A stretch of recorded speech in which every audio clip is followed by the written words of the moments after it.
is Tracy Mitchell, VA, with Tracy VA Media. I got my very special guest. We got Smac in the building. In the building. What's going on, young lady? What's going on? First off, thank you so much for blessing my YouTube channel with your presence because I love to watch you on my TV. Nah, it's all love, man. Like I said, I gotta give a blessing when blessings get to me. Of course.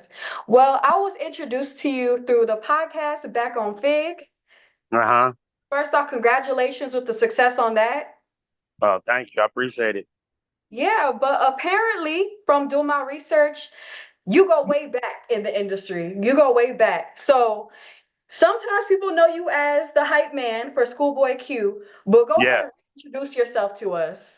Yeah, that's my brother. That's what how I started off in the industry doing hype man stuff for the whole TDE. Of course, of course. What was your role in TDE besides just being the hype man? Because I know there was more to it. Like, were you always on every stage, every show? Yeah, I was basically I was Schoolboy Q hype man for sure, but then I did everybody, Sizzles, Kendrick Lamar, J Rock, you feel me? So that was he was the main person though. Like I was on tour with him every year. Right, because there's a lot of times people are around these crews or around these labels, but you actually have TDE tatted on your forehead. So my guess is that this is something that you were very much a part of. Like, tell us from your perspective what TDE is to you. Man, it's a family. It's not just a label to me. That's really family, man. Like they did so much for my brother Q and blessed him when they didn't have to do nothing. So when they blessed him and he blessed me, like it's just a brotherhood. Like it's something I can't even explain to you. Like man, it's deeper than rap with them. Like that's really our family right there, man.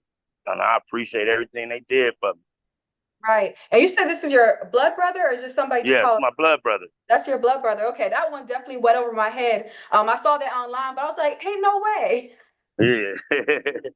Well, I'm really curious, like, what year was this, and how did your life change from when, getting around Schoolboy Q and TDE, the family? Like, how much Huh? did your life? This is like what, 2010? Because he was signed to GDE and then he went to TDE. Yeah, this was like 2010. Next? And how did that life change for you? Like, because I know you have like a pretty rough upbringing.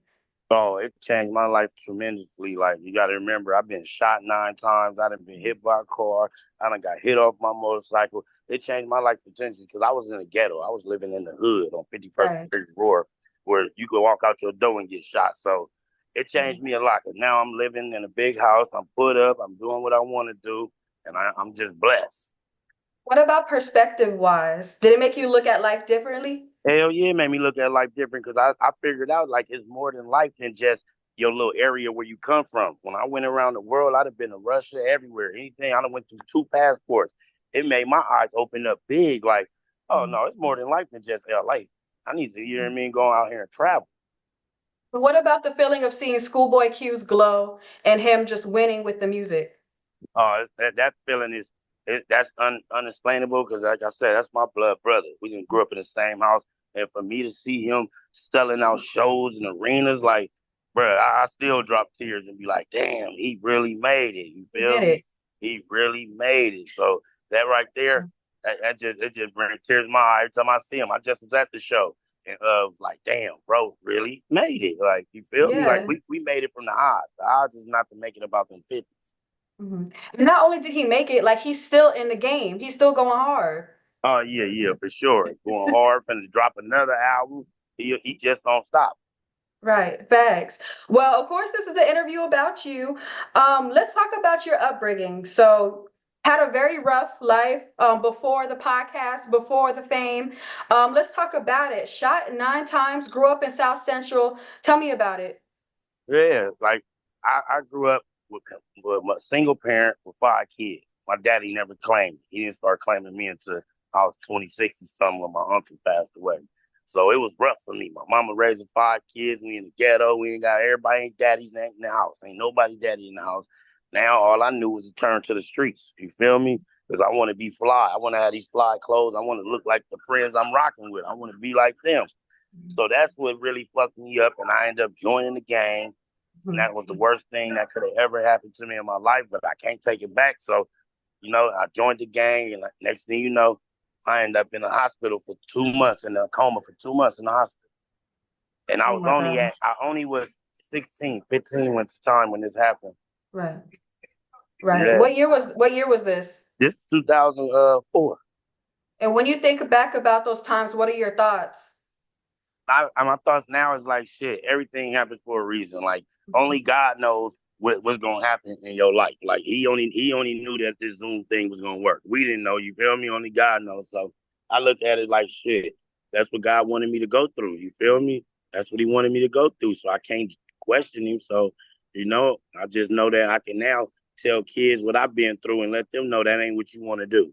So if Right. you got the chance right now to go to school and get a job, go do it. But being in them Mhm. streets is not the thing to do. It's either jail, death, and that's it. You feel me? Right. At the time, did you see this life for you? Like, did you already feel in your spirit that you was gonna be somebody? Honestly, to keep it real, yeah, 'cause our cousin is Tyron Turner, the one that played Kane on the Men's Society. Okay. So you know who that is, right? No, Menace to Society. Huh? I know Menace to Society. Yeah, the movie, the main Okay, you're character right. Kane.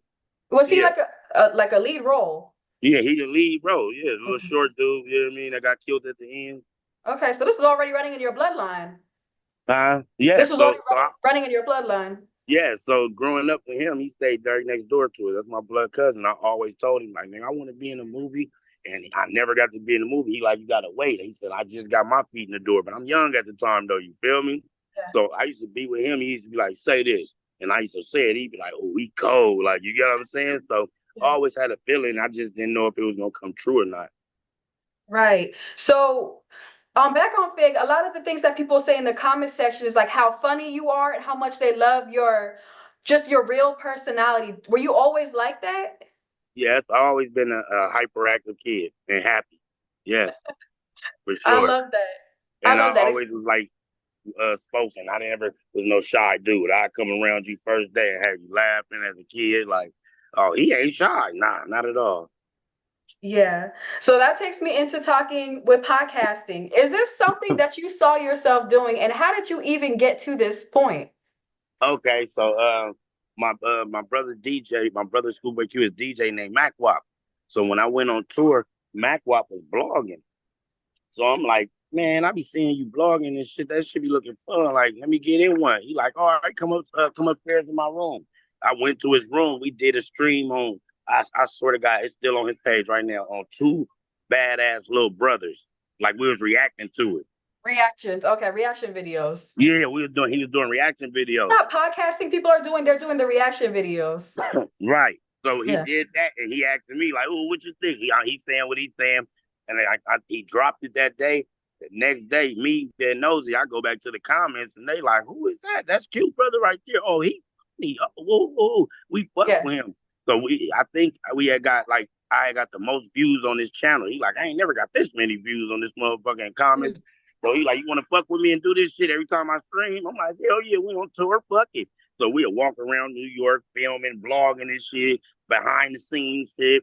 And next thing you know, his shit was going crazy. So then my bro Terrell, he was working at No Jumper at the time.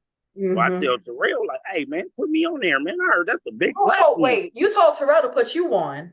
Yeah, I'm like, put me on No Jumper because he was working with No Jumper first. And how did he respond to that? Because, most friends be like, nah, this is my opportunity. He told me, come on. I went, sat there, did the interview with them, and it went crazy. Then next thing you know, Adams hit me back up like, hey, I want to do a one-on-one interview with you and really get to figure you out. I did the one-on-one interview with Adams, that motherfucker down there at Billion. So, I'm like, oh, this is it right here. So then Terrell told me, he like, don't trip. I got a plan for you. I'm like, what you talking about? He like, I got a plan for you. Like, yeah, all right. But Plan. then he told me, like, you know what? Him and AD said, hey, won't you come be on the Wednesday show with us every Wednesday, nigga, and we're gonna make sure you get paid. I went, did the Wednesday show, and next thing you know, Adams was like, oh man, I like him. And I was the what you call it? Like I was the person that wore all they merch and they took pictures, what you call it? Uh-huh. I think it's like social media or Yeah, like something basically along when those you go lines. click on No Jumper, it shows me with all the No Jumper clothes and stuff on. Mhm. You feel me? Like I did like a little modeling for him and shit. Okay. And then next thing you know, they told me Brand send my ambassador. huh? Like a brand ambassador. Yeah, yeah. So the next thing you know, they told me send in my voicemail. I'm like, it's a voicemail. I don't know nothing about that. So I called Terrell, man, what's that voicemail or something? He said send it. He like, oh, that's the thing where they finna tell you how much money you gonna make and the whole shit. Like, oh, so they finna break bread? Because I know when you first heard that, you thinking money. Wait a minute, I can make money off of doing this because the whole time I was growing up, I was getting involved in this, and this, but I can make money from that. Yeah. And I sent the invoice and they like, yeah, this what you get paid. Whoop wop, whoop wop. And I'm like, oh shit, okay. But I'm not gonna lie, it ain't nothing like that. I say every time I touch the screen, I get probably like 150 to $200. So add Okay. that up every month. You feel me? Every Yeah. Wednesday. You feel me? So boom, we was doing that, and then that's when it got shaky. And AD, Terrell, and Duno and Pun and them like, man, we finna shake this. And I'm like, I'm with y'all, so I'm like, shit, y'all leaving, I'm leaving. I came here with Getting up out y'all. of here. And then So that's not when even for a second did you think, oh, maybe I should keep my toe in the water with no jumper. no, because I grew up with Terrell. I grew up with him, born and raised, and he was the one that was managing Tiger. Okay. So I Yeah. knew like if he's saying he know what he's talking about, that man know what he's talking about. So let me just follow the suit. So he like, nigga, we finna start our own podcast. Like, huh? Right. Right. He like, yeah, he like, we finna start our own podcast and we gonna figure out a name. He like, but we ain't getting paid because we got to get monetized and all this. He said, but I'm gonna bless you. I told him straight like this. If I'm lying, I hope my mama heart stop. I said, nah, I'm gonna just thug it out with you. Mm-hmm. We went live. Say we went live today. Next month, we was viral. We done got Wow. monetized. We got 20,000 people watching us. And I have to ask because I was there to witness that in real time, seeing how Fig Community, because that's what you guys are called overall, right? Overall, yeah, big community Of world. overall. I saw the growth and how fast it was. How did it feel? Like, did it feel divine? I just want to know. It felt Because unreal to me. I ain't gonna lie to you. I didn't think it was real. I'm like, the fuck? Like, this shit happened overnight. And it's literally, it's thanks to the white man too. Because if it weren't for him, having them on the platform, because he took some of their fans, it's still unbelievable to me. okay, wait a minute. So did you just think Adam, besides everything that went down, because I know it wasn't a positive situation, being that we did see that in the blogs and how everything went down, you still kind of like in a space in your heart thank him for being on No Jumper? Yeah, I always say, yeah, shout out to dude. Yeah, you gave us a help. Yeah, appreciate it. I never take that from you because you didn't have to have us on your platform. Yeah. And I was dope to see all the fans stay loyal to you guys and cross over to the new platform. Right, that's what they did. When they did that, I'm talking about I done cried on that show all type of shit. Like, bro, I love this. Yeah, man. For real, it changed my life. I got BMWs. I got two Harleys. I'm living good. Yeah, like Wow. I don't want for nothing. That's good. The podcast world is that lit. Uh-huh. The podcast world is that lit, huh? Yeah, podcast where that bag is at. So I also want to ask you your opinions on podcasting. All the people that got mics right now, do you think they all deserve mics? No, because they don't know what to do with it. Like with me, I talk positive. I don't talk about no negative and all the fighting the gang stuff. So they be using their platform for the negative stuff and talking about who's snitching. I just want to give the people a good show and have Mm, them when they turn on back on Fig, they can laugh, crack, do whatever, and be like, "Oh, I had a good time watching this." You feel me? Not you go to back on Fig and them niggas to fuck that nigga and like, come on, nobody want to hear that. This right, ain't no soap opera. right. Back on Fig is definitely one of my favorite podcasts right now. Can you give us, in your definition, the meaning behind Back on Fig? Yeah, you say it again.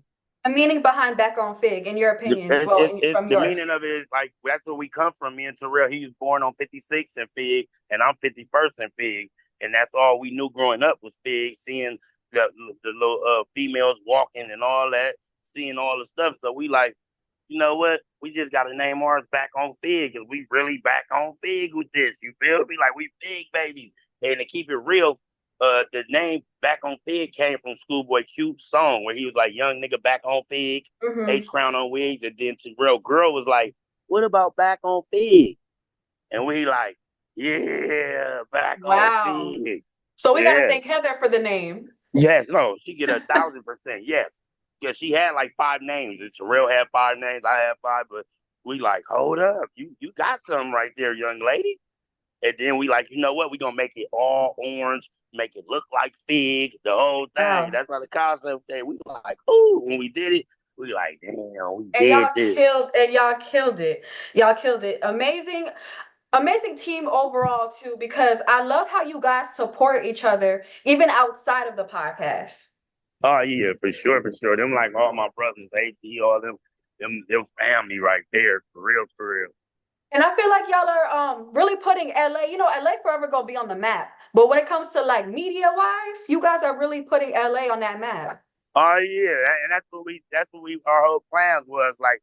Let's give them a platform of some real people, giving them some real knowledge they can't learn in college, some news you can use, you won't refuse. Okay, that brings me into my next question. Kendrick Lamar. Okay, so K Dot and Friends out in LA on Juneteenth. You was on the stage. I saw you in the background. Oh yeah, yeah, that was a movie. I was That up was there a with him. movie. I wish I was there. Yeah, I was up there the day before while they was putting all the stuff together in the stage and stuff, and just chopping it up with him. He was telling me, "Oh, I'm proud of you, bro. You came a long way." Whoa, whoa. He like, how your foot doing? I'm like, shit, nigga, I'm back stomping. He like, man, you ain't stomping. I said, Doc, I'm gonna show you right now. I broke it down. He like, you gotta hit the stage for me tomorrow. I'm like, So man, glad quit your foot playing. healed in time. Yeah, for sure. I'm like, I tell him, quit playing. He like, no, you got to hit the stage with me tomorrow. And that's how that happened. And then after that, he said, you got to be in my video. That's how it all happened. So in Kendrick Lamar's relationship, how tight are y'all? Yeah, that's me. How you doing? How tight is me and Kendrick? Yeah. Thank you. We tight. We tight. When I met Kendrick, it was on my birthday, and he was dropping that Pimp a Butterfly. And my Okay. and my brother Q came, picked me up, took me to the show, and that was my first time meeting him. And we've been locked in ever since then. That's bro. Did you know he I can was just call him, gonna be? FaceTime him, and he gonna answer right now. Like that's really bro. Did you know he was gonna make it this far? This Hell far. yeah, He on top hell of the yeah, game. yeah, hell yeah. I gotta ask you. I ain't trying to be messy, but how'd you feel about Not Like Us when it dropped instantly? Were you one of the first people that heard it, or did you hear it with us?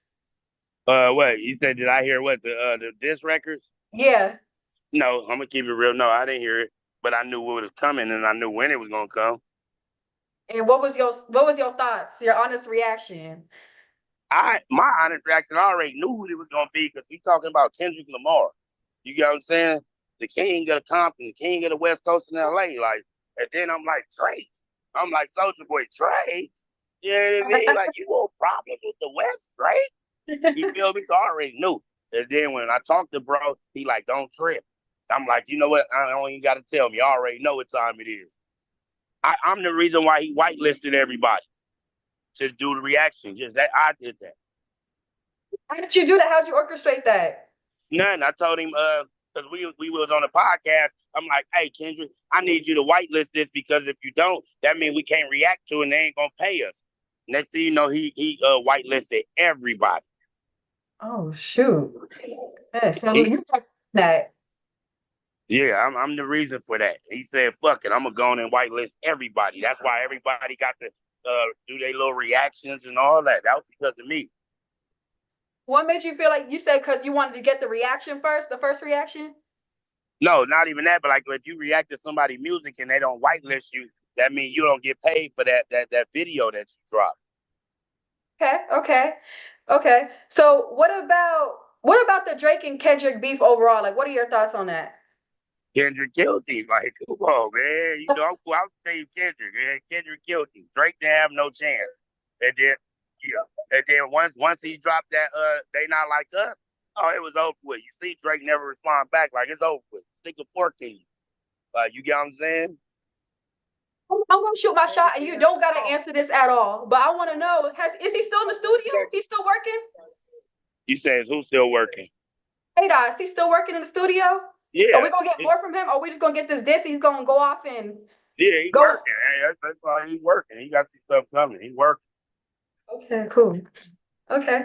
But lastly, I want to go ahead and ask you overall with this being on stage with him and being on the show, being on the stage during Juneteenth, what was that feeling for you?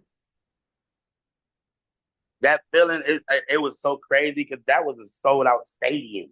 That wasn't nothing. That was big. That was a big stadium. And for me to hit that stage with a legend, somebody I know, my boy, I ain't gonna lie, I dropped a tear when it was over. Like, this is how I really was on stage. I got people calling me to my, we see you live because they streamed it live. They calling me, texting me, you on stage. I'm And like, shouts you out yeah. too. Yeah, Uh, he's even on stage saying, "What's up, Smac?" oh yeah, he always give it up. He said, "Do your thing, Smac. Fuck it up." I'm like, oh, yeah, he's saying my name. They like Kendrick said your name. Like, yeah, that's my boy. Yeah, and that's really why I wanted to talk to you because I couldn't help but notice your growth and your team's growth and with the podcast and with the Kendrick Lamar, what he's doing in the industry right now, all of it happening at the same time. I couldn't help but notice like just these blessings pouring in for you. I appreciate it. Like, I really appreciate the love and everybody that been showing me love. Like, it's amazing. Also, DJ Academics has been showing y'all a lot of love on his show, on his stream. He was actually #1 in the media list under Complex. Were you guys bothered that y'all was not on that list? Yeah, but then again, no, because like I wasn't bothered because I'm looking at. You got to remember when we first started the podcast, we was #1. Joe Button was #2. Mm. Yeah, Mm. that's on my page and everything. When you look it up, so I wasn't. Terrell probably wasn't bothered about it, but I wasn't. I'm like, long as I know we putting the work in, I don't care about nobody that's behind a counter judging us, saying this and that. Your opinion don't matter to me. Okay, I want to go ahead and wrap this up. What is next for Smack? What's next? What's next? I'm trying to be in movies now. I I can see still that. want to be in movies. I want to be in movies. Shoot, they need to have another Menace to Society. Well, do Yeah, it again. Put you in there. right. But Q did a little movie for the Blank Face, and I was in that, and that went crazy. We need him to do that again. I don't know, man. That's what I'm saying. I'm finna tap in with my cousin Kane with Tyron, and he there's telling me to meet up with him, but we both be busy. He be with Jamie Foxx and stuff, doing this thing with Jamie Foxx. So I'm gonna link up with him, and we're gonna put something together because I want to do movies now. Oh, Smack, I could definitely see that for you. I'm excited to see you on the big screen, see you in movies. You guys make sure you watch back on Figg. And anything else you want to leave us with? Yeah, get your tickets right now. I got 9 sold out shows. Big Community World tickets is up right now. Go get them now. I'm in a city near you. Smack is doing it big, y'all. And once again, it was Tracy VA on Tracy VA Media, keeping it real. Thank you so much for sitting with me. No, it's all good.